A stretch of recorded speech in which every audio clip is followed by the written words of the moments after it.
and welcome to today's masterclass on story-teching. My name is Anne, and I'm the founder of version 2 of Me Communication, and I help tech professionals improve their public speaking and communication skills, especially when presenting or talking in a second or a third language. Today's topic, story-teching, is a concept that I haven't invented, but I have definitely adopted to the work that I'm doing. And I think it will be very relevant to today's masterclass. Before we begin, I wanted to clarify that when I talk about presenting, if we talk about the definition of what it means to present, is presenting organized ideas in front of an audience. So this can be in a meeting, an internal or an external meeting. It can also be in a format like nowadays in a webinar or online. It could be in an event where you're presenting on an actual stage, or in a congress, you're presenting a paper. So these are all the ways that you can present. And in this masterclass, I will be talking about presenting as a general concept of speaking in public. So before we begin, I think let's start with a question to get you in the right mindset. And I would like to ask you to think about your verbal communication skills today. What is it that is holding you back? What is it that you feel that is really not letting you flourish and get the visibility that you really deserve? Very likely in your professional environment, right? You're trying to explain something technical outside of your team and you get frustrated because they don't understand. For example, trying to deliver a rush project, you know that you cannot skip routine checks. You need to do the testing. And how do you explain that to the client? That, no, I can't deliver this rush project, right? So there's a set of emotions going through when you feel that there's something in your communication skills that you're not able to explain to the client why you cannot deliver that. So this was just an example of the mindset that you might be having today, or that you have today, or in other areas or other days. Sometimes it can also be intimidating, communicating in front of an audience that might be native when you're not. And sometimes you might feel there's a lack of time, that you haven't had enough time to prepare, so it becomes scary. So if these are things that are going on in your mind, I've got you covered in this masterclass. So are you ready? Let's dive right in. So when we talk about story-teching, the topic today is story-teching, the way into your audience's emotions. People remember how you made them feel. So if you're able to tap into your audience's emotions, whether it's in a meeting or in a presentation or even online, you're able to inspire people. And inspiration also leads to action. And in this case, action, depending on your situation, could mean a promotion. It could mean even an investment for your project. So the stakes are pretty high when you need to connect with your audience. And I think it's important to also separate that presenting more than just facts and, rational information. If you're able to connect with those your audience's emotions, and it's more than understanding, and you make them feel, people will remember you as a memorable presenter. So I think it's important to, when we begin, to have a look at what is it that is blocking you? Like, what is it that's blocking the message, let's say? So I've called it story killing. As you can see, it can be really, really draining, like energy consuming, draining. You have these negative or unwanted emotions and thoughts going around in your head when you're not able to communicate in a way as you, firstly, communicating from a place of confidence instead of from a place of fear and feeling frustrated, or even possibly feeling small. So these are the emotions that one goes through when something is killing the story.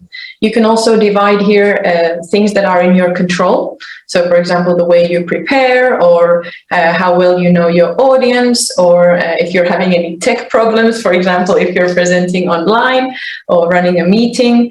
But then there's also things that are out of your control that obviously, you can try to fix, but not always. So emotions from story killing. Let's have a look at what could be then the emotions for story-teching. So we're wanting to go from fear to confidence. We can also look at going from feeling intimidated to feeling secure in front of your audience. And above all, I think it's important to have this mental clarity to reduce any kind of noise, like the inner critic that is stopping you, that is really killing your story, and really going out there and shining, and also being seen and being heard. And then above all, I think it's this satisfaction of when you come off stage, is that you feel like, damn, I did a good job, that I practiced it, I did my research, and I feel good. And ideally, the audience would also feel good. But what is in your control is your internal satisfaction. And if you feel confident, then the people and your audience will also feel that. So from story killing to story-teching. I've been working over 10 years with professionals, helping them communicate in a second or a third, sometimes even a fourth language. And for this masterclass, I've brought together some of the most common issues that are blocking people. So when we talk about common blocks, one of the most common, it could be a block or an issue, if you want to call it, is that there's too much information. So people are really trying to jam too much information into a very short amount of time. So when we talk about a presentation or meeting, we know that we have a time limit. It can be anything from 2 minutes to 10 minutes. And it's better, for example, today I decided to bring forward to you 3 things that block. But I think on the list I had something like 10 or 15. So in this case, too much information can make a presentation really boring. I'm sure you've sat in a boring presentation where you're like, I'm dying here. And nowadays online, you end up losing the concentration and you do something else because online you can. Whereas remember before when you would sit in the face-to-face meetings, you just had to stare at the wall or maybe your phone. The second thing that kills the story, or that also causes a block in how to connect with your audience and reach their emotions, is you trying to present something too technical to an audience who doesn't have the same understanding of the technical vocabulary. So this is really bridging the gap between IT and business, or other departments and other areas in the business, or even outside of the organization. So something too technical, if your audience doesn't understand you, you're going to lose their interest, like this. Then there is the concept of I'm sorry, which comes from I'm sorry in English. And it's this mindset of, for example, if you are, I'm not a native English speaker, I'm originally from Finland, and English is actually my 3rd language, but it is the one that I've been working and studying in most of my life. And let's say that you know that you have an upper management meeting, you need to present, a new deadline, or you need to present some results, and you know that your audience is, let's say, native US. It can be a really intimidating experience knowing that your audience, all of them are native, and what about if I mess up in the pronunciation or in the grammar? So you adopt this mindset of like, I've heard this so many times that it's like rule number 1 when I start working with anyone is you never apologize for your language skills. You never start with, I'm sorry for my English. So this kind of mindset of like, I'm sorry, you start your presentation with an I'm sorry, you've lost it, or very likely you've lost it, because there's no reason to adopt this kind of apologetic mindset when you want to be confident. And you are confident because you're the expert in your area, but don't ruin it because of I'm sorry for my English. So those are 3 things that I have realized or observed that have been like probably the most common things that block communication and reaching your audience's attention and emotions. So then let's have a look at, there's 3 ways to also unblock this, which is these are not the practical tips that I'm going to give you in today's masterclass, but just 3 ways how you can just unblock those blocks.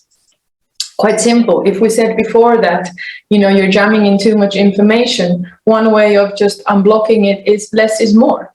So instead of 10 things, present today 3 things, and if you need to, present on 3 days. And people will appreciate when you stick to the time. So, if you have 10 minutes, make it 8. You know how happy you are when, you've been scheduled an hour's meeting and then you finish in 45 minutes. You're like, yay, I get a break. So yeah, be that presenter with less is more. When we talk about the highly technical vocabulary, think about for dummies and for nanas. So ask yourself what is the, firstly, who is my audience? And then what is their knowledge, or what do you think is their knowledge of the topic that you're going to speak?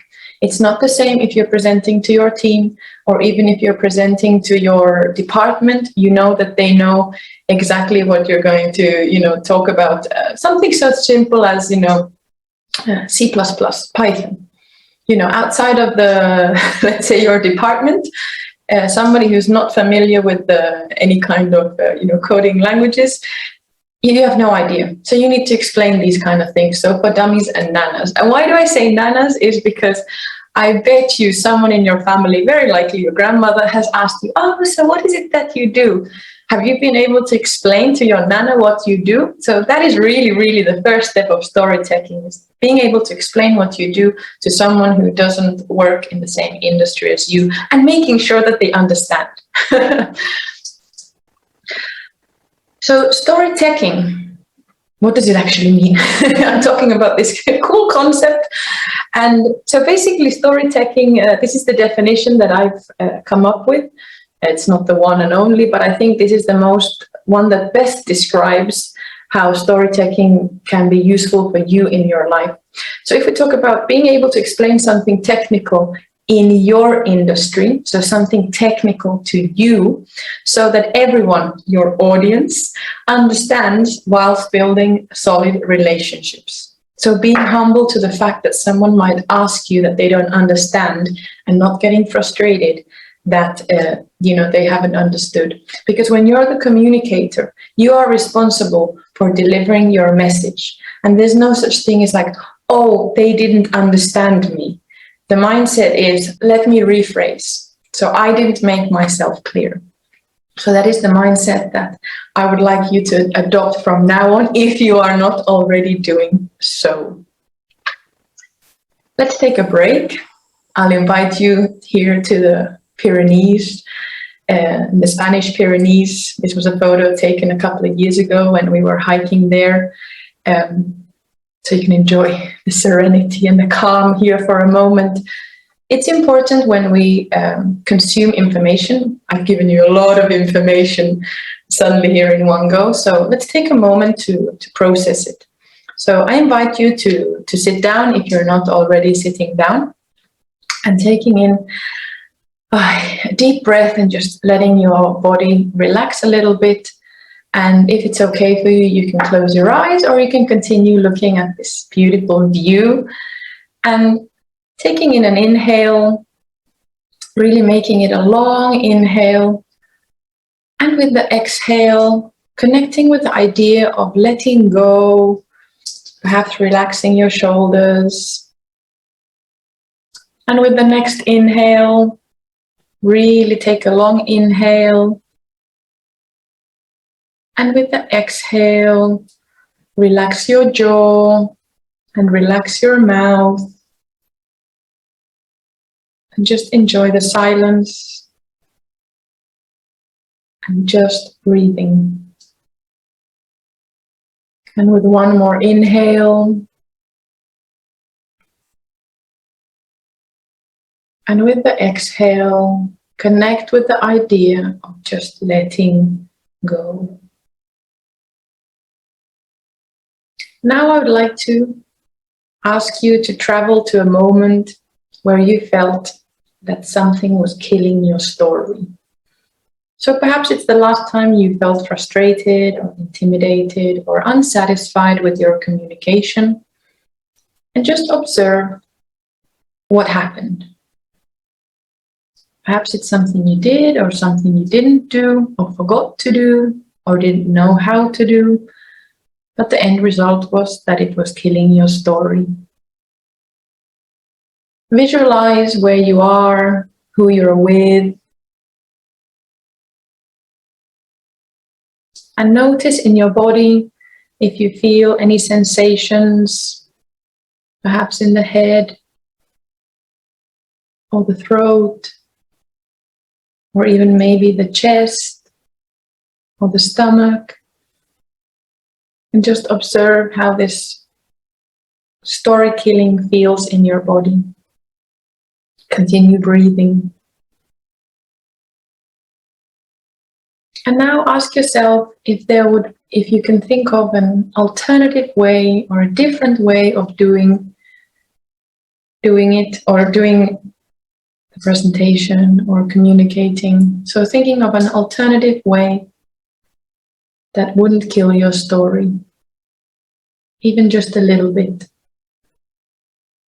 And visualize yourself doing this the new way, and observe how that feels in your body. Notice if there are any changes. And with the next inhale, take this sensation and take the memory with you. Put it in your pocket. Give yourself an internal smile. And slowly start opening your eyes, or perhaps even moving your shoulders and coming back to the masterclass.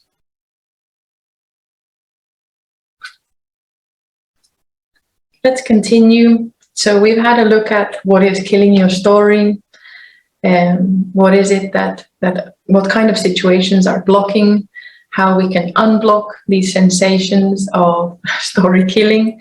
And now let's go into the practical side of this masterclass. So I have 3 really good tips for you that we're going to go through now, that you can start adapting into your day-to-day immediately after this masterclass, or maybe tomorrow.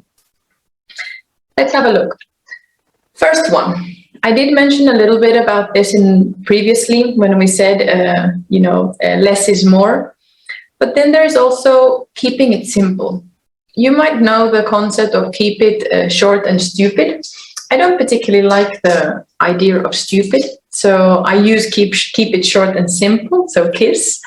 But for this, I really decided to keep it simple without the short. Rule of 3, simple as that. Introduction, body, and conclusion. About 40% of the clients that I have been working with in the first round of practicing a presentation forget or omit the conclusion. So rule of 3, introduction, body, conclusion. How can you forget the conclusion or ignore the conclusion? It's like going to a restaurant and leaving the restaurant after the second course, and forgetting about the dessert and not paying the bill. That's the same, because if you forget your conclusion, you're very likely to forget also your closing. That's like leaving your audience hanging. How are you going to connect with them? Or how are you going to inspire them to take action to, for example, invest in your project? So rule of 3, introduction, body, conclusion. Never forget opening or closing. Secondly, we talk about the language. And this, I'm talking about the language, whether it's English, Spanish, French, whatever language you speak, to use vocabulary that you feel comfortable with, words that you feel comfortable pronouncing, expressions that you feel comfortable using, and adjectives that you understand and that you would use in your daily life. Like to explain to your Nana, for example. So nowadays you can translate content in machine translation tools online. It's really important to adapt that language into vocabulary that you can use. So simplify adjectives, words that are pronounced like really difficult to pronounce for you. Choose another one. Go to synonyms and find something that feels good. You can record yourself and see if you notice that you feel comfortable using the words that you have put into your presentation. Because if you don't feel comfortable with them, your audience won't feel comfortable with them either. Then the tech vocabulary. You know the jargon in your industry. You're the expert in the matter. But remember, your audience might not be. So if you have a similar presentation for several audiences, adapt the tech vocabulary accordingly.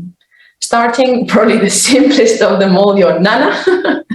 So, and start building your way up there, remembering that simplifying does not mean making it stupid. So tech vocabulary adapted to your audience. Then the second tip, I think this is probably my favorite. I really, really like this, creating curiosity, like, whoa, whoa.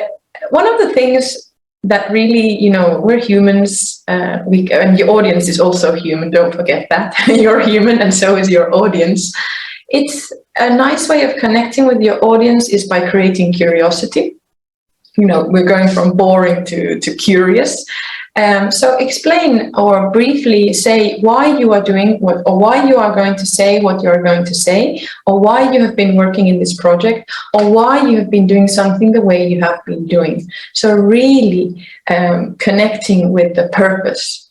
So I could be really even more specific for this masterclass that, you know, my mission is to make you understand what is killing your story so that you can start really connecting with those emotions that are blocking your, you know, your road, and really starting to unleash that potential in you so that you can start delivering compelling messages and inspiring your audience and connecting with them. So something like this is really it's coming from the heart. So that's a really good way of explaining what is your purpose, what is your mission, why you are doing this. Then we have numbers.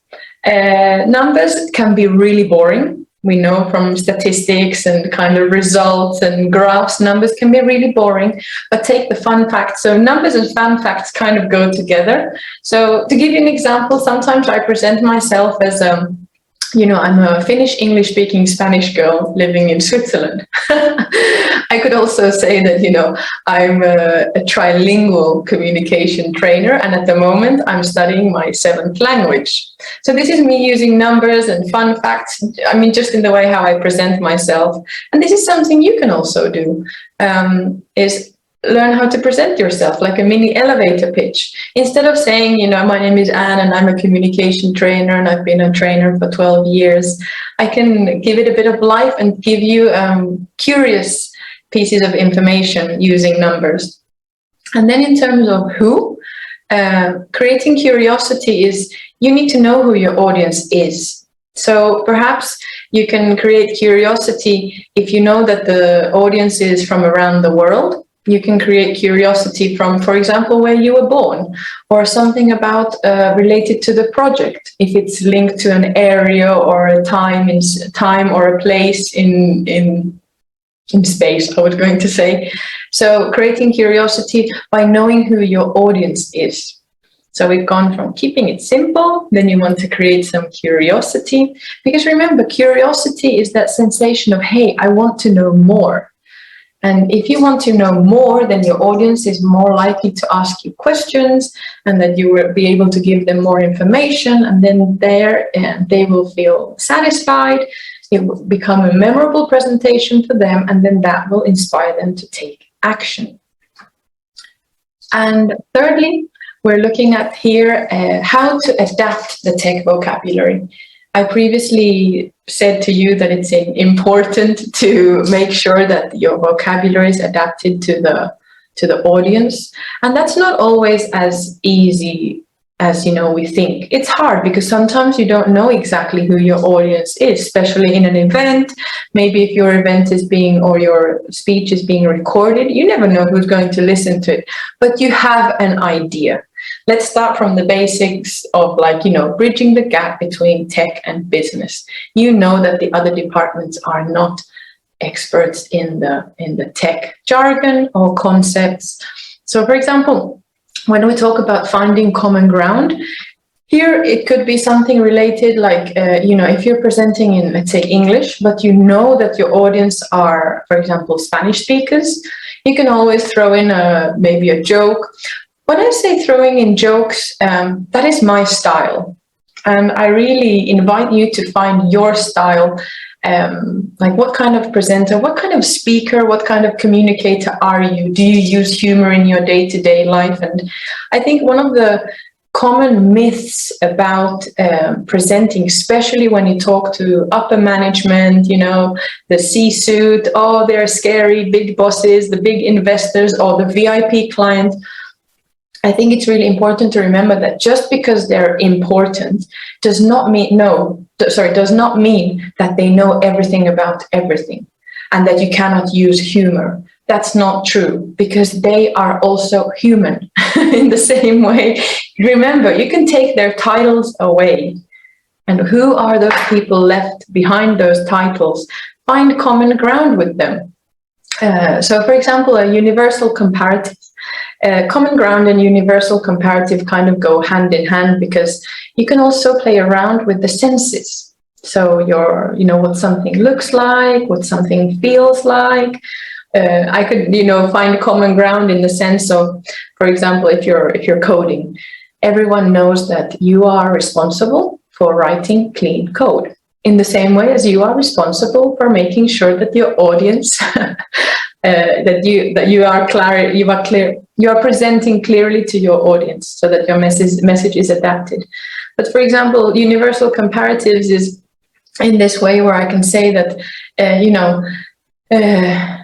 everyone knows what it feels like to say no to a client, because you simply cannot estimate an exact deadline. And your client's going, but when can you deliver it? And you're like, I'll have to get back to you. And it's that sensation of, wow, how much do I need to explain? Because my client doesn't understand that I cannot skip routine checks. I cannot produce code any quicker than I can manually, type it, in the same way as translation, for example. Machine translation exists, but, there's still a human behind it who has to check. And just the frustration of having to say, saying no, and having the frustration when the client doesn't understand a no.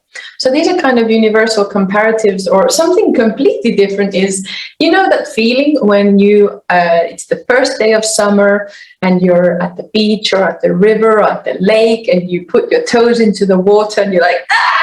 It's the tingly sensation. That is a universal comparative. Everyone knows how that feels. So when you use examples, when you're story-teching, you can use these universal comparatives as examples. And lastly, telling a story. I'm human, you're human, your audience are also humans. It's human to human. Hundreds of years ago, we used to tell stories around campfires. Imagine this is your campfire. You can always tell a story, and a story will reach your audience's emotions if it's well said.